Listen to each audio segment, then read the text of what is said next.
we're in for a real treat tonight.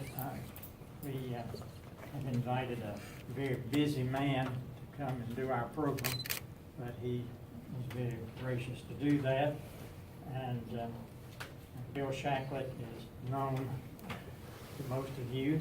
He's one of our city councilmen, and he was born and raised in Murfreesboro. His father was a very talented photographer, Richard Shacklett, and most of you know. The Shackletts acquired Leo Farrell's photo estate, I guess you would say. And most of this collection is now here at the archives. And we're very grateful that the Shackletts obtained this wonderful series of photographs, mostly of early Murfreesboro and Rutherford County. Bill is very involved, and he did take enough time with John Loda, and they did this book a few years ago, and there are copies here tonight that some of you may want to purchase. And we sort of entitled the programs The Interest of Murfreesboro Past. And without further ado, I'll ask Bill to step forward and do our program. Sure. Thank you, Bill. Thank you, sir. Well, you know, it's always, no matter how long you're involved in Murfreesboro, it's hard to, say, be the supposedly sharing some wisdom with folks. When I go to an elementary school and I talk about the history of Murfreesboro, I really don't care what I say, because whatever I say, they don't know whether it's right or wrong. They're just glad to have some break from their teacher standing in front of them. So, you know, I can just say anything, and they shake their heads, and everything's fine. But you guys are probably going to say, well, that's not right. They couldn't be right. Well, I'm not going to mention a whole lot of dates, but I wanted to start out tonight and let John speak to you a little bit. John says he doesn't necessarily always get a chance to speak to this group, but since we did do a book together, I wanted him to kind of have an opportunity. He said he had something to kind of lead into what I would be sharing tonight. So, John, would you come forward? And I'm going to let you have a little moment to share what you want to say. There you go, sir. I'm loud. I'm not used to talking in microphones. Y'all hear me? Yeah. All right. So I feel like a guest in my own building, but hello. I'm usually not here when you're here, but it's good to be here tonight. Let's see what happened to our computer. Do you need the light on or off? Oh, we're still searching. That's not good. Looking for a source. Telly's at the bottom of the picture. There you There go. it is. I found this one. I am not. We historians are not techie. So, all right. You can kill one or both of those lights. I think it showed up better. Is that good? That's good. That's good. Okay. So yeah, I found out Bill was on the schedule for tonight, and so by happenstance, and I got dragged into this also. But happy to be here. I shouldn't have used the word drug. But some interesting things have been going on lately at the county archives that maybe I should make more of a point to come and speak briefly with you all more frequently, because we come across things from time to time that we don't have the opportunity to share on a quick basis. And in the past 2 weeks and days, some very, very interesting things planets have aligned, and the moon is full, and these things have fallen into place. And it's just kind of weird how things work out that way. We had some wonderful people pass away in the past couple years. With this year, last year, Sarah King being one of those, and Mr. Ernie Johns being the other one, of many others, but those are the two that I was close to and know very, very, very well. And, you know, there's always the question of what's going to happen to their stuff, you know, because if you know either Sarah King and or Ernie Johns, they had a lot of stuff. And so I don't want to make any grand announcements tonight, but I've been talking to both the families. Some of y'all have too. And coincidentally enough, with the Sarah King collection that we may be getting pieces of, y'all are familiar with the Lytle Cemetery here, right over here under the bridge construction project on Broad Street. And Mr. Joe Chambers is a committee member for the SAR, Sons of American Revolution, committee to keep up this. Well, I'm Glenn Taylor, and I'm president of the SAR chapter stuff, and I'm in charge of that. Okay, I've been talking to Joe Chambers recently, if you know Joe, from Erin, Tennessee. I know of it. Okay, and we're not going to get any debates tonight because there's been a lot of debates about this cemetery. That's not where I'm going with those school conversations, getting drug out too far anyway because I talk too much. The moral of the story is it's been kind of interesting. The past week and a half, I was drug into a conversation about Lytle Cemetery that we're all very familiar with. And lo and behold, Sarah King, two of her daughters came in Friday with this. And I thought I knew what that was. It was a package of 9 photos together, meaning they're all related. And I said, I think I know what that is, but oh my gosh. And so I looked at the next photo. And anybody know what that is? That is the Lytle house, of course. We've seen this picture, not quite this picture, but we've seen this house in a similar picture or two. It's in Barry Lamb's book for just one example. And however many times this has floated around the historical site meeting in the past 50 years, who knows? But I was blown away with what they have. And so what she ended up with was a collection of 9 photos of the construction, and all of them are dated 1927. So this is actually they built a spur lawn that does not match the spur lawn there today, going into Haynes Lumber. But they built a spur lawn to bring in all the construction materials to build Carnation Milk Plant in 1927 before they demolished the house. And this is the back of the house. That's what some of you are looking at. It's like, that's the house? Well, it's the back of the house. So yeah, it's the same house. And just fast. And so it's just kind of weird. There's the plant, June 28th. They built this thing fast. Within a couple of months, literally, they had a plant. It was amazingly fast. And that's just today. But it's just, when Bill and I are going to talk about then and now, and a photo like this walks in, you just can't believe that then looks like now, you know? And so it's just phenomenal. This picture would have been taken off the old Dixie Highway, probably a little bit into the old plantation lane going to the old house. The cemetery's somewhere in either this tree line or this tree line, not sure yet, but it's there somewhere. We just can't quite see it in this picture. But you never know what you're going to find or where you're going to find it. And this just happened. It was just kind of weird that Mr. Chambers contacted me via email a week and a half ago. We were talking about Lytle Cemetery, and Friday this box of stuff came in, and one of the first things I grabbed was this little stack of photos. I was like, oh, do you know what you have?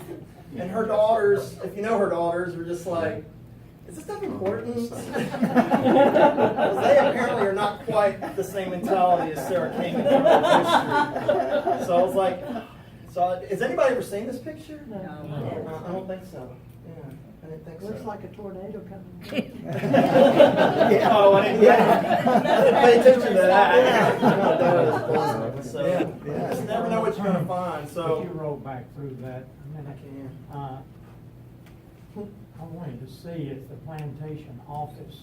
It's there, but you can't I quite thought see I it. saw it. Yeah, it's on the right side of the house, right? I think. We moved it over. Yeah. It's a technological device. I have a problem. So I gotta think. It's over here, Okay.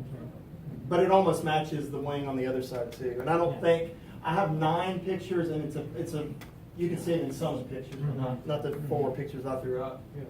So anyway, just phenomenal. You just wouldn't believe that's right at the bridge under Broad Street project. It's hard to believe. Good stuff. But I guess that's a good prelude into the real presentation. Wow. No. Well, it was, I told somebody when we began to talk about the book, this book wouldn't have happened if it wasn't for John. Quite honestly, John was persistent, consistent.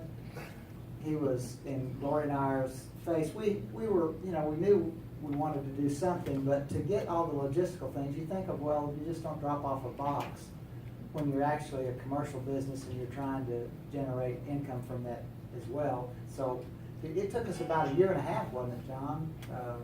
About a year and a half to get all the logistical stuff straightened as to how we were going to relate to each other. And it was basically John spearheading it. Bill's trying to be nice. It's a fact. I'm not gonna let him. It's a fact, and he did a lot of the heavy lifting, and quite honestly, we just were blessed to have. I was very pleased to be a part of the project, because as we got into it, I was sitting taking some of these now pictures and realizing that my dad was there in generally that same place taking that picture many years ago. So this is about a 7-something minute, the book in 7 minutes. So if you're a slow reader, you're going to get to see the images in the book in about 7 minutes. So let's see. Can I Is it just loaded? get this, or? Yeah. Let's see. From here, or? I tell you what, why don't we just do it the old school way?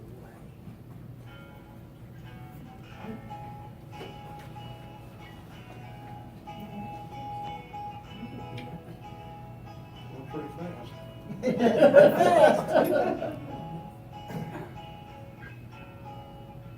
You're gonna see, if you see something you like, just pay attention, because you're gonna see some of them in a minute too. Do you like that on the sound equipment or not? How about it, y'all? Good enough? That's good. That's it's just generic music, so. It's Carnation Parade.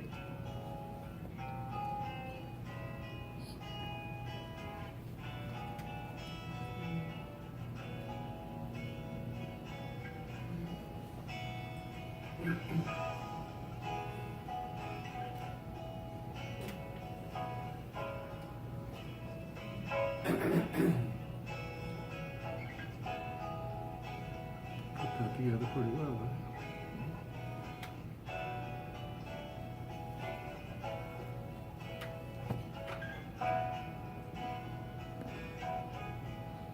$0.29 gas.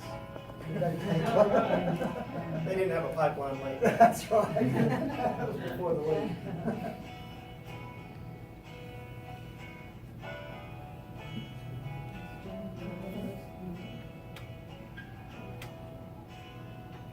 And now that's gone.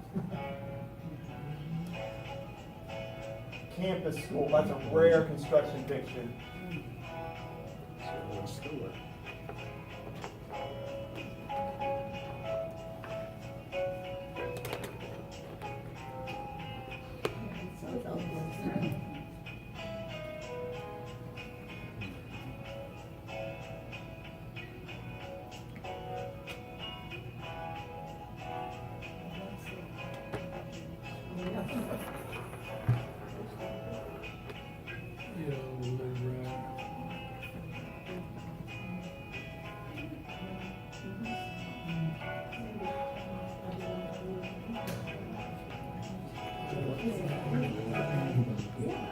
Yeah, I did too.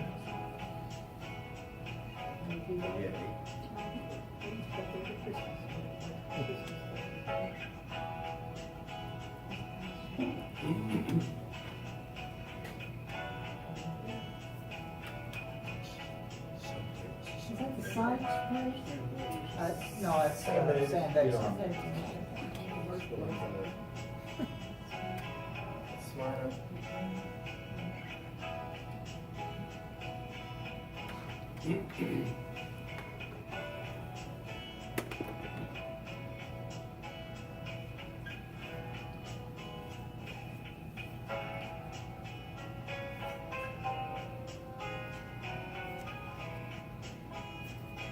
Looks a little different today.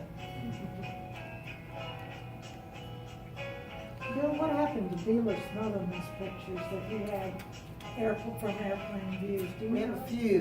We have a few of them. I'm not sure where they ended up, but we have a few. Are they part of MTSU's collection? They may be at MTSU. Good deal. at the Gore Center? Because he took a lot from the He air. did. He did. And there's a whole bunch of Dad's aerial stuff that's not been out either, so.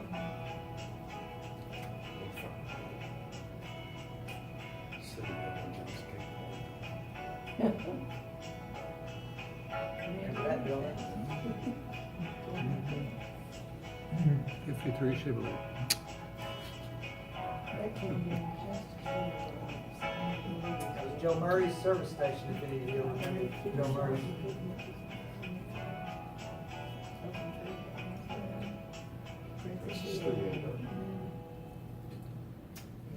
Anybody want to build a theater downtown today? I wish we had one. The old J.C. Penney Company. J.C. Penney. Yeah, Jacques Penney. Who was the last manager of the J.C. Penney Company? Anybody remember? Sloan? McCord. McCord. Just McCord. I remember how you get your change. Oh, yeah.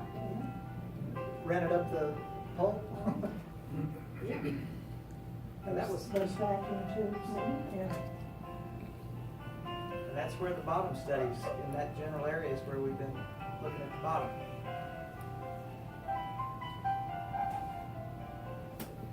Old Dixie Furniture. Where Gold's Gym is. That building has changed identities several times.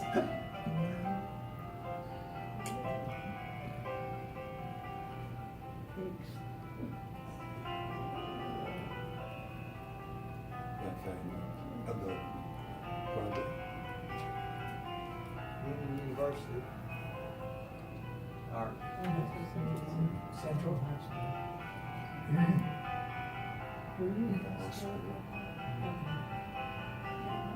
No, that was back. We didn't get one before the fence came up.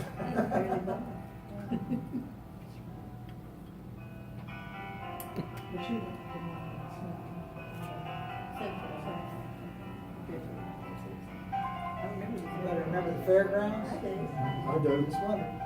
We had a circus came to town when That's shrinking the state. the Ready Dudes. Well, I remember Smothers brought his carnival in there one time. Real late, one of the last things.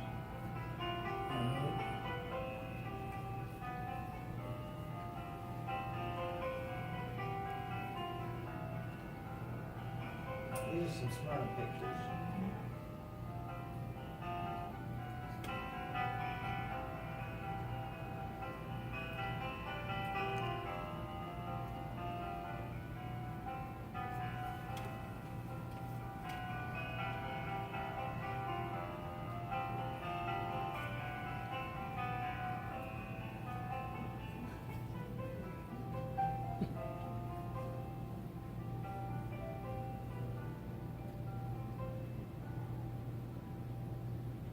There I am. You recognize the Well, we had to set something in there, that's good. Yeah, I have to be doing that canal picture and those horses just appeared. All right. Very good. See, get to mine. Maybe. Yeah. You're asking me. I just need to go to PowerPoint. All right. I want to tell you what I did today, because today was, you know, this group, let's do the one that says Historical Society. If, you know, this is a group that can empathize with this, what I did today. We, about 1981, I was married for 2 years. And I can't tell you why, but my wife and I decided, my grandmother had just been put in the nursing home. She was 92 years old, and she was in the nursing home, and I just had this fire in my belly to go over and interview her. And our family, part of our tradition was to sit around on her back porch out in the Leanna community.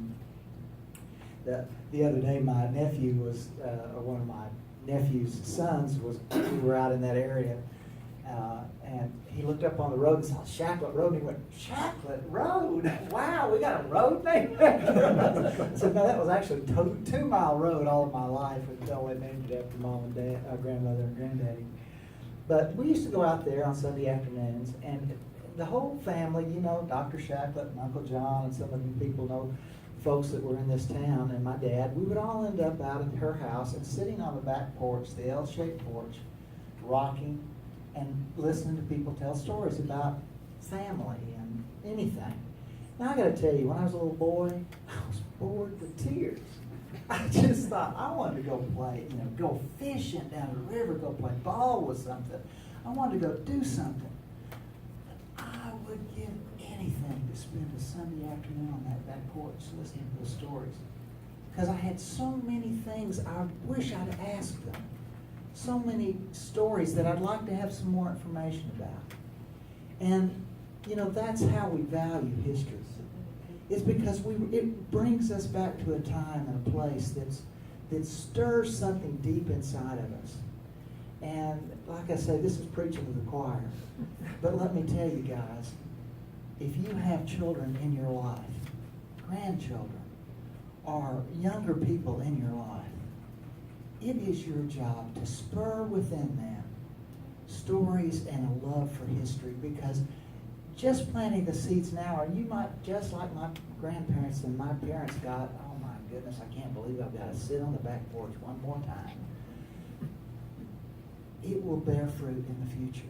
Because as you get older, you know, you appreciate the things and the stories that were told you as a child.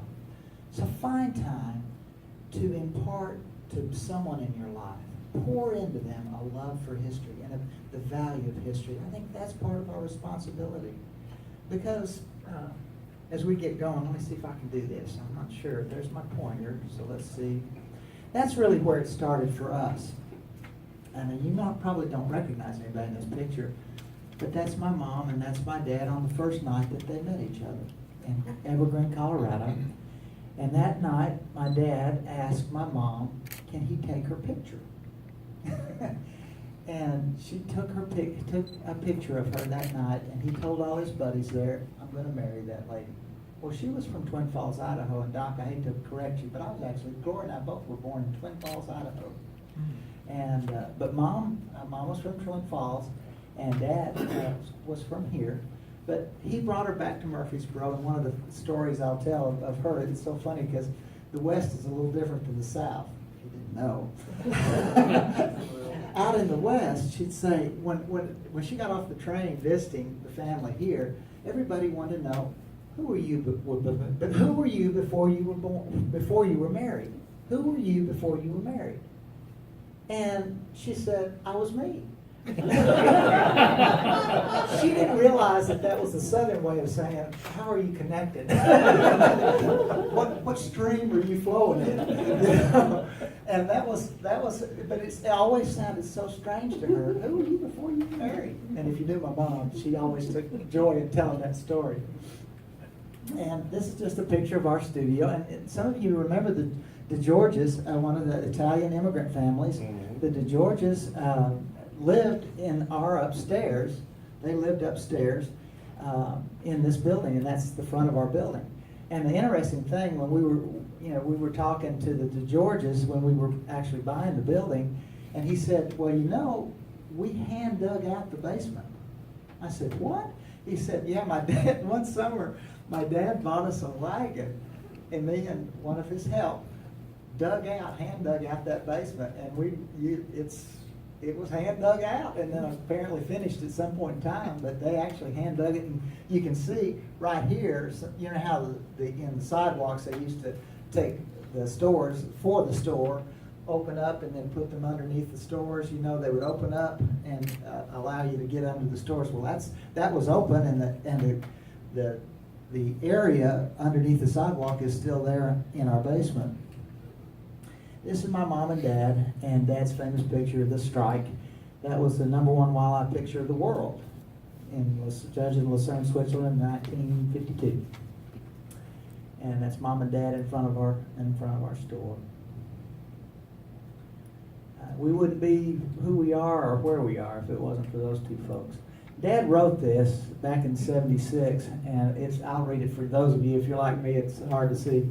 I don't suppose anybody knew the responsibility I felt in 1935 when my camera looked to the future of Rutherford County.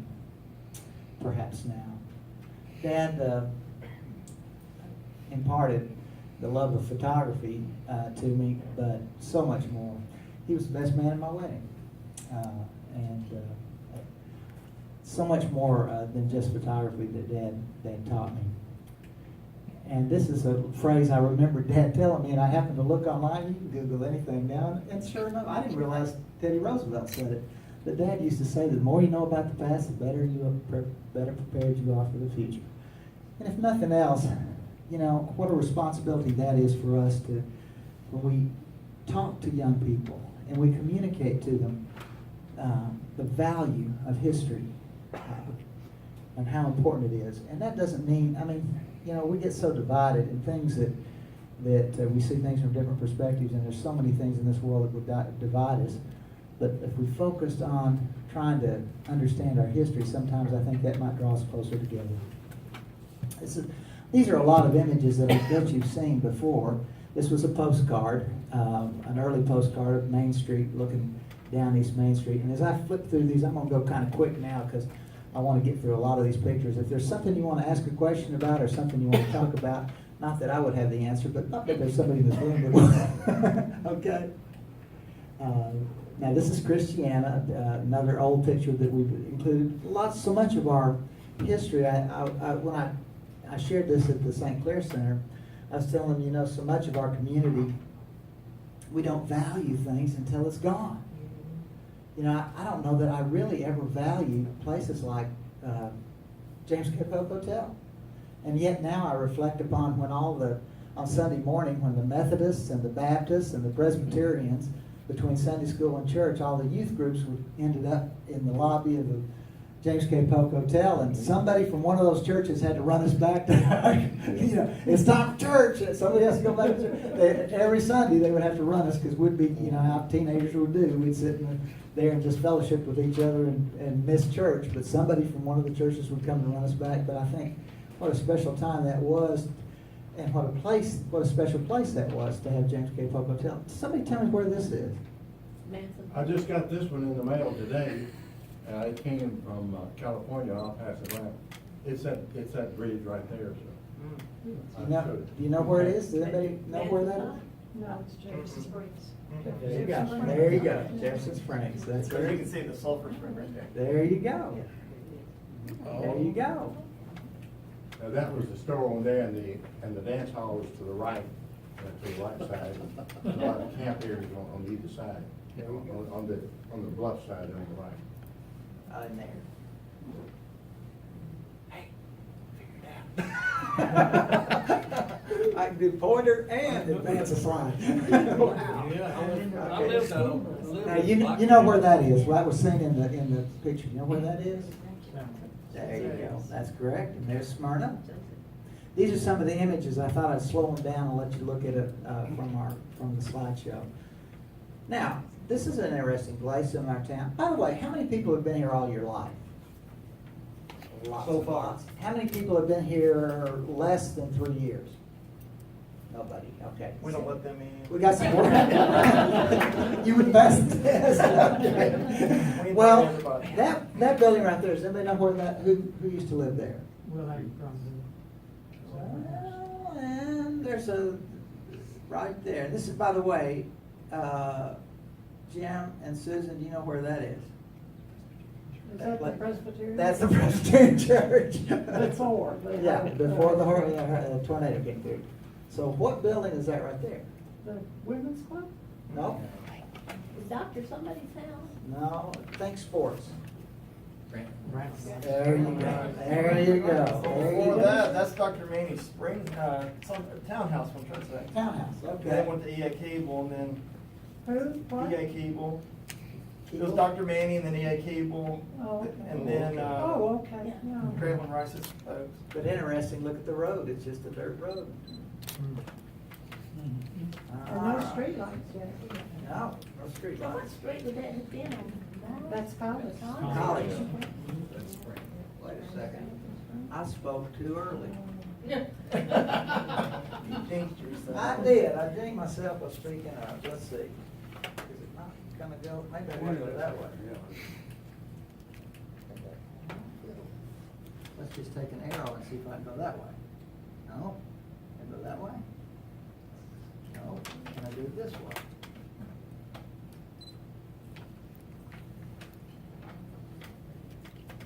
Huh. Well, folks, let's see. Something's happening. Turned into a ghost I think town. nothing's happened. Well, that's true. Yeah. Windows 10, you got that? That's the county government laptop, just for clarity.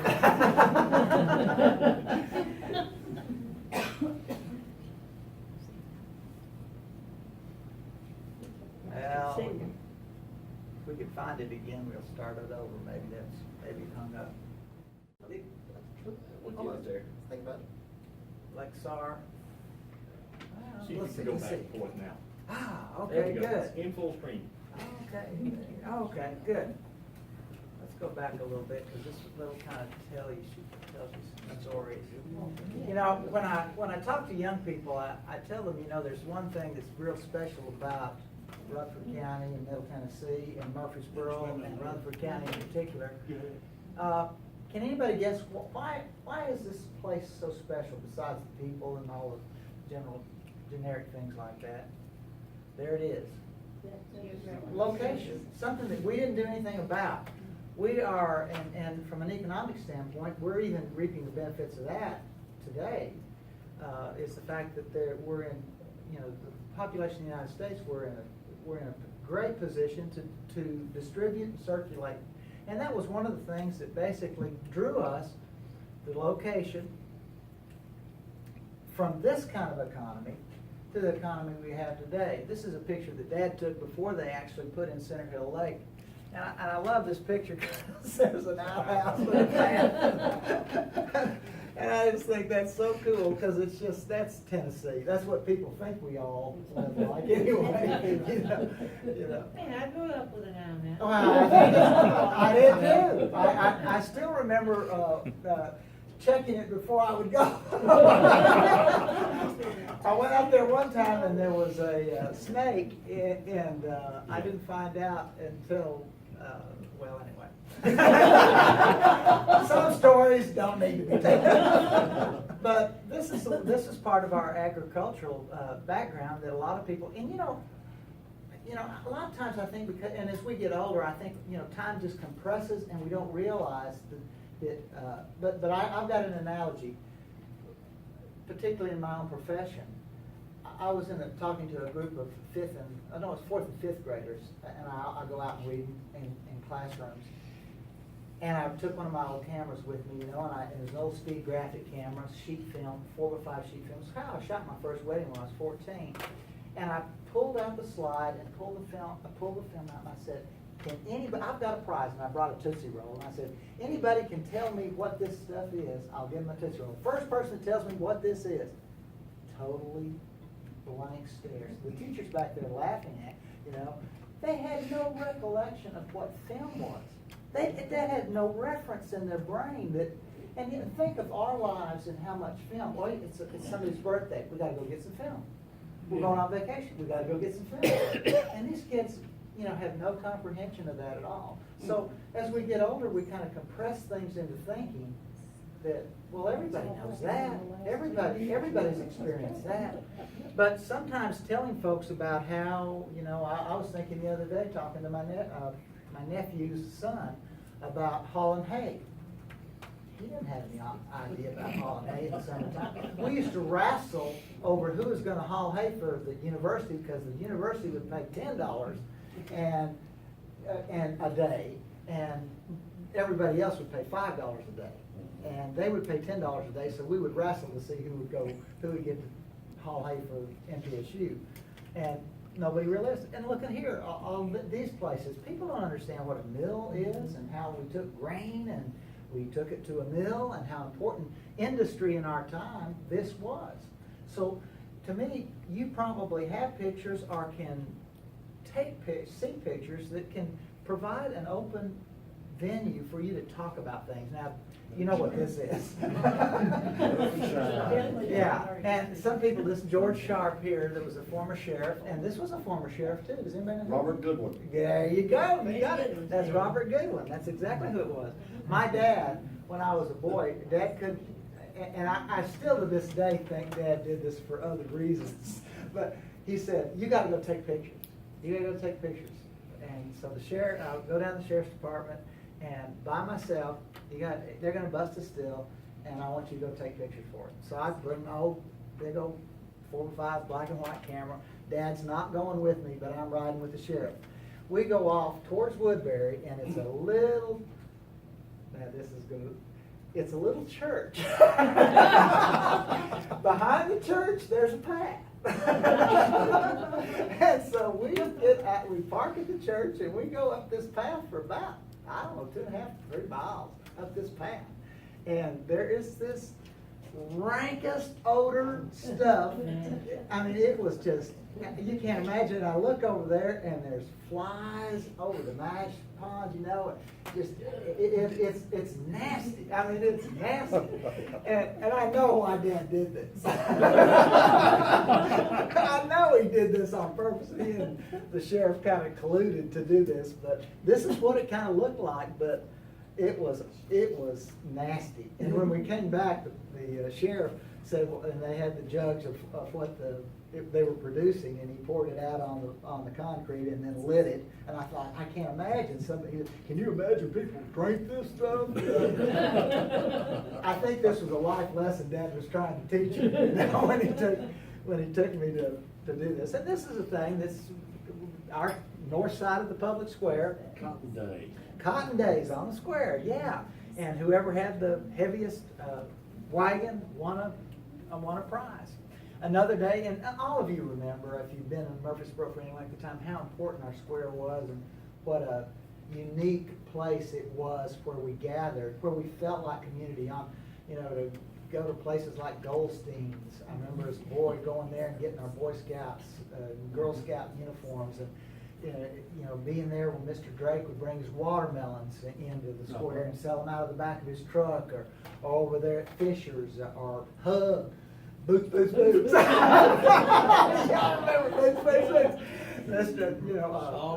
Hal Arbit. I couldn't thank you. Gary is his son. I couldn't think of anybody but Gary, but it was Hal Arbit. Boots. But there's something in this picture. This is a quiz. There's something odd in this picture that tells a story. It's not in the same location that it is today, but I'm going to see if any of you history buffs can figure it out. There's something in this picture, and it's not in the same location it is today. Confederate monument. Correct. Very good. There it is right there. It is in the center of going down Main Street, and that was before it was actually moved. And I've got another picture of it too. This is our electrical system. You know, there's been all kinds of conversations about MED and Leslie Electric, but this is Murfreesboro Power out at Walter Hill. Now, there's another question. What kind of factory was that? VA. What? Wow, you got it. That's I don't know. 6th and 7th graders don't get it. I'm sure it's hard to imagine, but I have to tell Bill, them. I have a question. Yes, sir. It was a pencil factory. Was there a man named Walter Hill, or was it a hill, or what was it?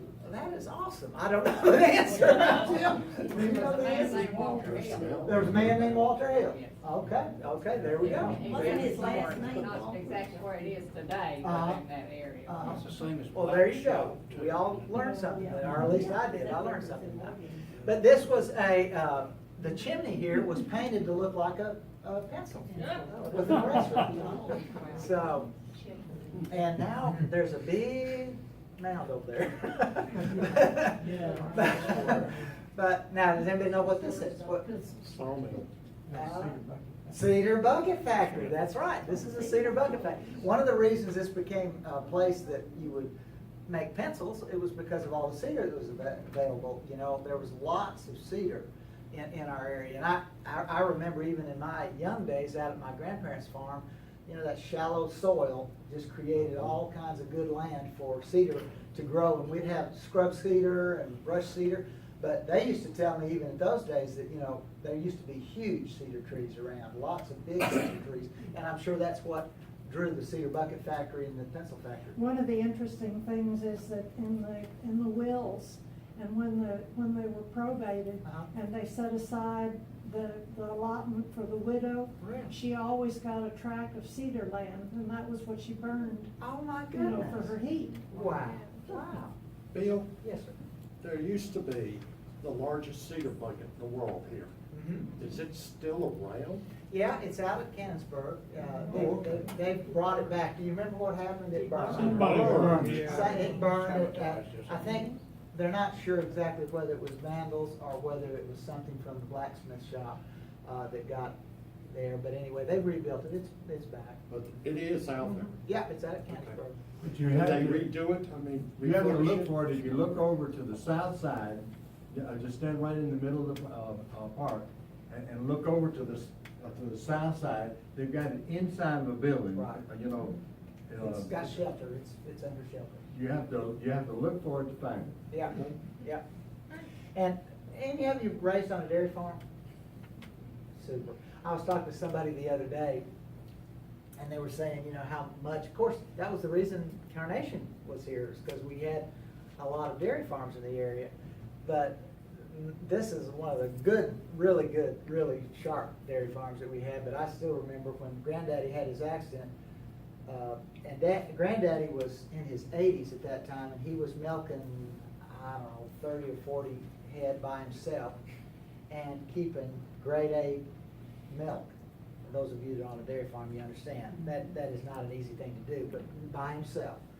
And when he had his accident, Uncle John, Dad, and I had to go out and take care of the cattle, because, you know, they didn't realize that my granddaddy had an accident and they didn't need to be milked anymore. They're going to be milked one day, way or another. You got to milk your cows. So, you know, you have every day, twice a day, you have to milk your cow.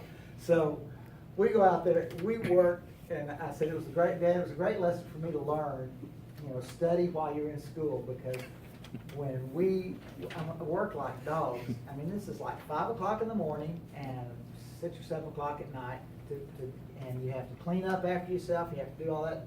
At the end of the first month, Dad said, well, the milk check came. And I said, wow, you know, man, I want to see how much. Dad, how much did we make? You know, and he said, $132. For the month, 3 of us working twice a day, you know. And I remember But thinking, your man, I'm grandfather going to had study done a that." little bit harder, because I don't want to have to do this for a living. But your grandfather had done that by himself By himself. before. And he had grade A, and the 3 of us couldn't maintain but grade B. Grade B milk is all we could do. And we worked we were trying to be as good as he could. And it's work, I mean, because we had some machines, but you have to strip them out. You have to strip out all the, you know, and by the time, I mean, these hands were a lot stronger than they are today. Maybe the reason I have arthritis is that. Instead of getting up and running at 4 o'clock. You go to work. Finding Bill Shacklett, get out there and milk the milk. There you go. There you go. That's a good point. That's a good point. Well, he was opening his office. You knew that. But this is part of what it was, and just some pictures there. And it's such a big part of our community. This was a parade celebrating what milk meant to our community. This is like the Nissan of its day in our community. It made all the difference in the world. I love this picture of our downtown. It's an aerial picture, but it sees things like, you know, the Carnation chimney and the way, but if you can't see it in this picture, but I mean, like 2 blocks off the square, they're raising chickens. I mean, in this yard right here, there's chickens that are in this yard. And then this is, you know, College Street, but our old Nashville Highway. But right out here, there's nothing, you know. It's just such a difference in the way. And there's something a little different about the courthouse. Because anybody tell me what's different about the courthouse? They took the cupola out, put the Well, plaque the in. cupola's a different color, but there's something else. The side wings. The wings aren't there, the wings aren't there. There's wings on either side, this is before the wings came in. That's a picture I took her today, and then this is, of course, the way our courthouse looked in the Civil War. And you may have seen this picture before, but it's got the encampment in front. That's after the Civil War, but the courthouse still looks the same. Everybody, you know, the thing, Frank, you were showing this picture of the tornado. Everybody, I know at one time there was this, I guess, controversy about whether the tornado took the cupola, and that's why the cupola changed. But we had pictures during the tornado where the cupola was intact. So, and there's a picture of when, before the wings came on, and then there's a picture afterwards. And, you know, I think the funny thing about it, and I'm so glad today that we have organizations like, I don't know if any of you are part of Main Street, but our Main Street and our downtown business organization, you know, there's people who don't just have businesses on the square, but there's people who really see the value of a place for us to feel like community and reasons for us to come downtown. And there's not, I mean, for years we've been doing musical events, Jazz Fest, and our First Friday concerts and stuff. But what's really special now, I mean, any of you go to the market on Saturday? You know, I mean, if you haven't been to the market on Saturday, go, because even if you don't buy anything, just walk around and look at people and see how people just love being out, walking their dogs, having a reason to be out, and greeting and talking to their friends. And we're just very fortunate, because let me tell you, a lot of southern towns, a lot of towns in general, but a lot of southern towns who had a vibrant, aesthetically beautiful, economically viable core have lost it. During that era in the 60s and 70s when we were building malls everywhere, they lost the vitality of their downtown, but somebody, fortunately, we still have an economically a neat place. I love this picture because there it is right there. There's the James K. Polk Hotel that had the big sign on it. And you can't see this in this picture, but this is a postcard that Dad took. And one of the scans that I did was so sharp, and I thought, oh, there's a sign down here. And it's an odd sign, and I hope you take this right, because it said, "For coloreds and women only." And I pulled in and I read it and I went, oh my word, what was that about? What was that happening? But for coloreds and women only was on that sign. Bill, is that the photograph with the paid telephone booth outside? I don't know. Now, I don't know. Paid telephone booth? Yeah. Okay. Looks like it. Probably, you know, that, oh yeah, right here. Yeah, there it is right there. Yeah. Right, wait a second. There. Use your pointer. Another picture I took, this is the battlefield, and of course you realize, you know, reunions and stuff. You know, now, this was certainly when Confederates, we've got several of these, and I'm sure the archives have several too, of Confederate reunions. But this is the picture of the, where the Confederate soldier was in the middle of East Main Street, moved to where it is now, in the snow. Facing north. Yeah, you know, in the political climate, some of you probably, I don't know if you remember this, but I happen to remember as a boy when they built this huge stage, and this was a big deal. Political things happening on the square. And I was trying to find, there's Mr. Westbrook's. There's a few people here that you probably, you know, some of you probably recognize more than I did. It's really a sharp picture. Dad apparently took the picture. But it's amazing to me, you know, how many people were hanging out of the windows and all this stuff. It was just such a big deal, you know, a political event in town. Now, you know, we can't get people to come out and vote. Yeah, look in the windows up there. Yeah, there's people in the windows and hanging from the balconies and all. You know who this is? Yeah, this is when, yeah, Faircloth came, and of course that's their home. The Faircloth home. The Faircloth home that's down. I was at that parade. Were you? Well, there you go. I think that's you, right? I think I see you. I was too. This is the parade. This is the aerial view of the parade. And there's the parade. You see yourself? Do you remember where you were standing? I was standing. 1951. You were being carried. I think it was 1951. 51, probably, yeah. Ask a question, how many attended, that last parade, or were connected with it? With the. How many did what? Every came to the parade. Actually, Okay. over there when. Oh, there you go. Okay. Oh, look at here. I was at Central High School. My grandmother walked me over there. Wow. I was at Critchlow and they let us out. Wow. Well, that's a big deal. That's a big deal. We actually have, I posted it, I think I posted it on Facebook, a movie of this.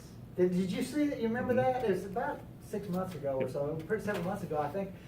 We had found some video of this, and I made a little snippet of it and posted it on Facebook. So, and I try to do that every so often when we find kind of a real gem. You see those majorettes there in front?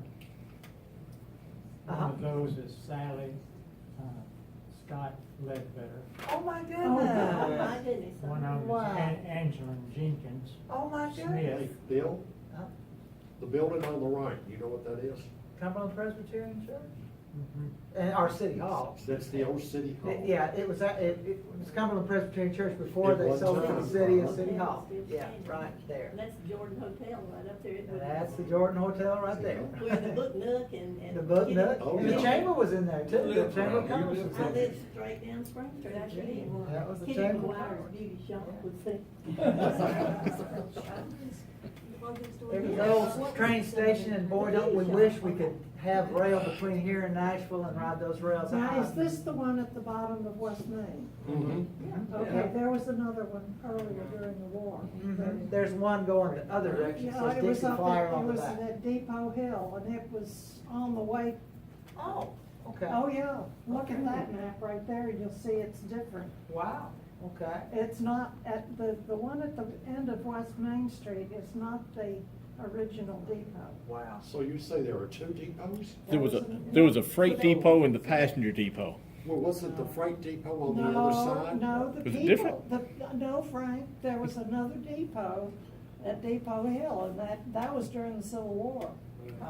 Yeah. It's down in the Cannonsburg area and up towards probably that McFadden's, is it McFadden? Right before Salem Pike goes over the With that train It track. used to be the way you went to Shelbyville. And you see the road off the Murfreesboro map there. Would you like to look at here with that user mail things? And this is a picture of them going off to war, when they were taking See their this, they soldiers. moved it after. And let's see, there's old James K. Polk Hotel. Let me do a few more of these. Oh, I was gonna say, I always like to tell kids, that something that they can take home to their parents and say, you know something that your parents as a young person that they don't know. And the thing is, what were the buildings? This corner has always been a vital part of our community. And, after it was a livery stable, it was a post office, and Library. it was a library. And now it's the Center for the Arts. So this corner has been a really vital part of our community for many, many, many, many years. And then, that's, think of something as you talk to children about, and this is what I'm trying to pump, prime the pump for you guys. Find somebody that you can impart some of this information to. So, and to do it with, something now, because kids like to know something that the older folks don't know. So try to think of ways to do it. And I always say, eyes kind of perk up. Have you been to the Center for the Arts? Oh yeah. Well, tell them what it used to be. It used to be a post office. It used to be a livery stable. And information can be a powerful thing. And then this is the picture. I was telling Frank that these were glass plates. Some of these are glass plates. There's the old post office, and there's the public library and the Center for the Arts. And there's that picture I was telling you about, the 29 cents a gallon without a colonial pipeline problem. And then they built the drugstore in there on it. Right, that's where Milton Beckman had his Yeah. pharmacy, and Sylvia. That was does. the front porch. I was gonna ask you, what is this right here? Do It you remember? was the funeral home. It was a That was the funeral old home, it sure funeral was. Woodfin and Moore Funeral. Woodfins and more, that's exactly right. It's a restaurant now. And then that building back there was, The library. the Elks Club. It was the library, it was one of the early libraries, it sure was. I went to school there. Did you? Okay. When it looked like that? Yeah. Well, it's interesting to see, and I guess that was one of the things when I did my aerials, and I was kind of trying to duplicate the areas. It's kind of hard to get exactly the angle that you're at, but I was thinking, Dad shot the first aerials that were taken. He was a member of the 101st Observation Squadron, and he took pictures over Murfreesboro, and a lot of those pictures were from stuff we had. And of course, I remember, some of you might remember, when they changed the name from Middle Tennessee State College to University, it took me forever. I thought university just doesn't sound right. MTSC. Now MTSC sounds odd. 1965. Yeah, but it didn't sound odd when they said, it didn't seem right to say No. Middle Tennessee State University. I mean, I was all my life it was MTSC. It just didn't seem right. And then, of course, college life has changed a little bit, but, guys are still chasing girls, I guess. So, yeah, where is this? What is this? You know where this is? That's isn't that East Main Street? It is East Main Street, right here. So what is this building right here? Right there.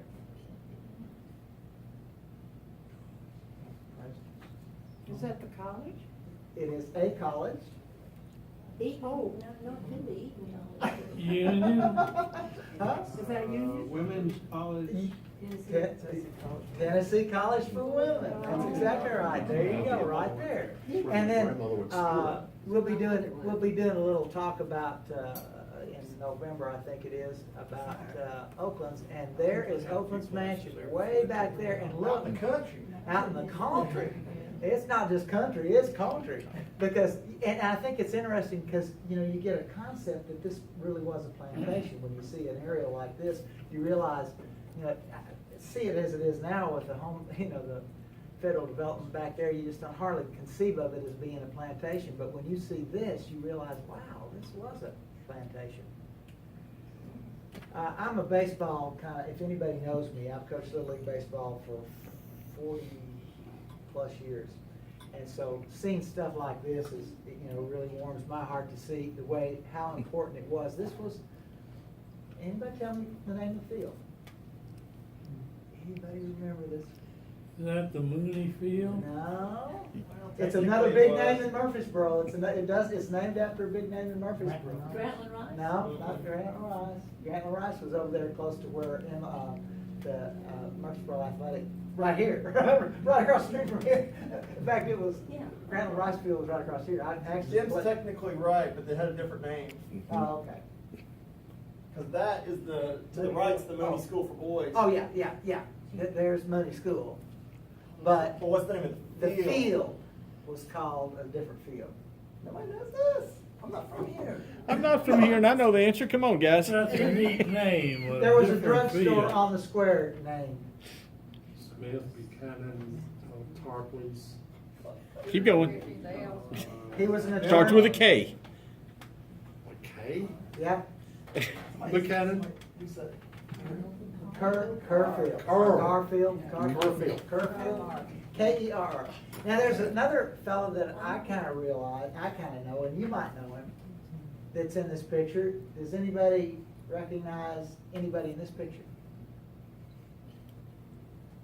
Is that Moody's drugstore? He looks like me. Oh, thank you. I got told today I look like that guy. I got told today that, and I thought, wow, I consider that an honor. That's my Uncle Bill. Oh. That's Uncle Bill. And Dad, he was a soda jerk at Buck and Tap, at the Buchanan and Tarpley, and he would flip the ice cream, and you wouldn't pay for your ice cream if he didn't catch it in the cone.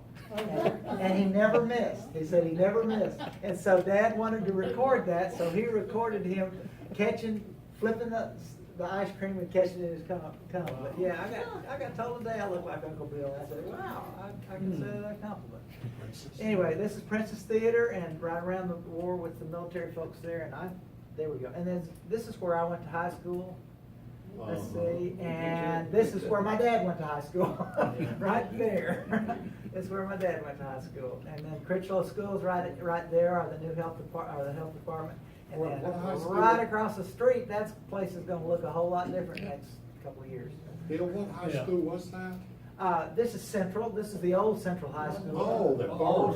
This is Maple Street, you can see Maple Street right in front of it. My mother was going to school there when it burned. Yeah, that was it, of course, that was It burned in what, Central. 44? 44, right at the end of the Yeah. war, yeah.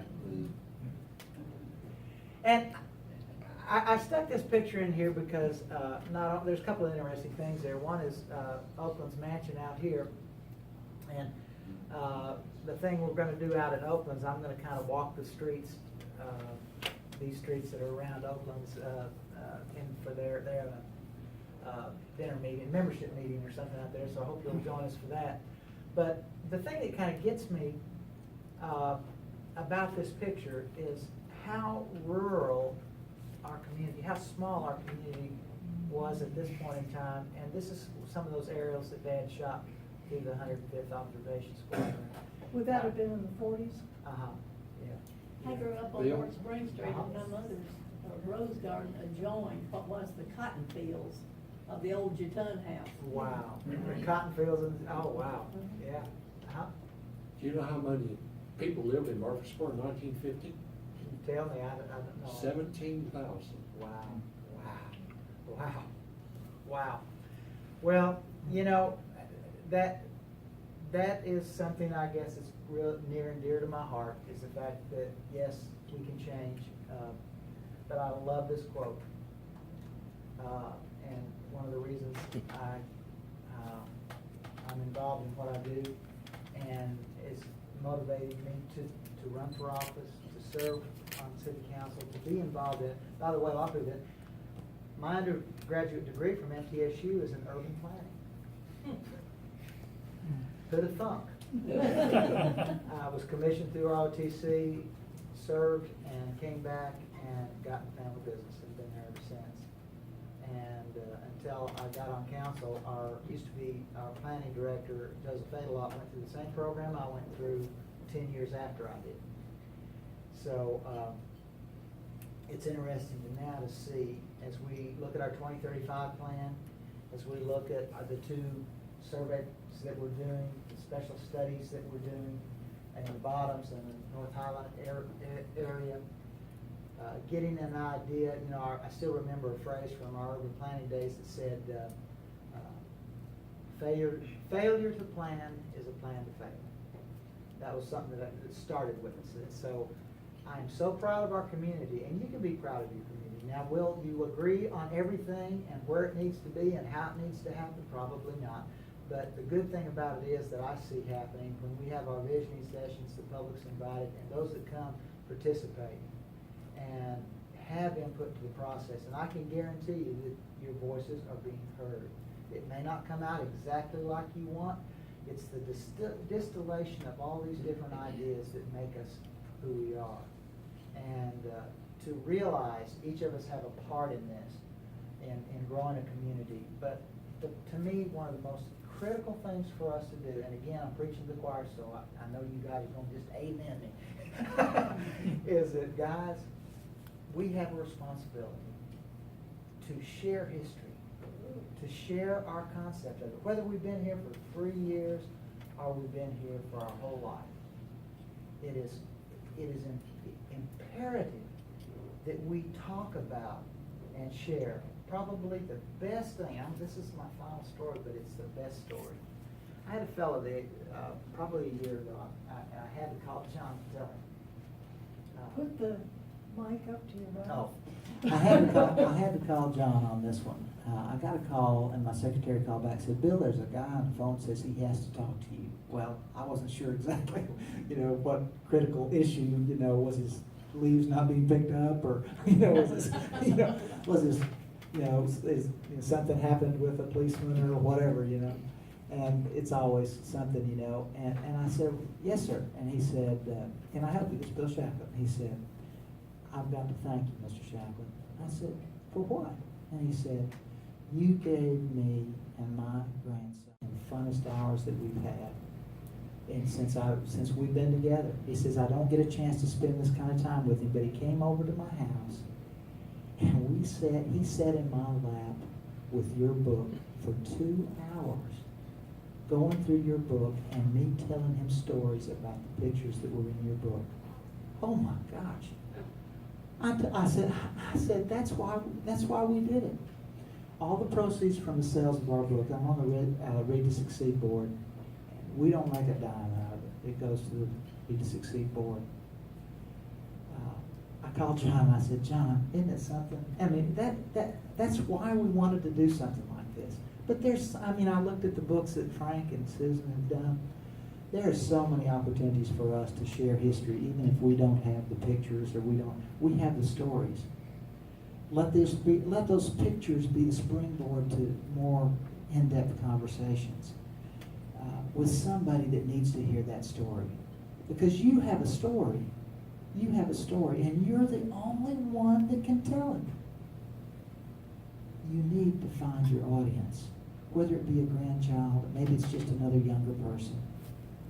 But find that story, because to me that is the responsibility that each of us have, is to not only love history like we all do in this room, but to communicate that love to the next generation so that they love it as much as we do, and that it won't die, and we won't forget. Okay? Thank you.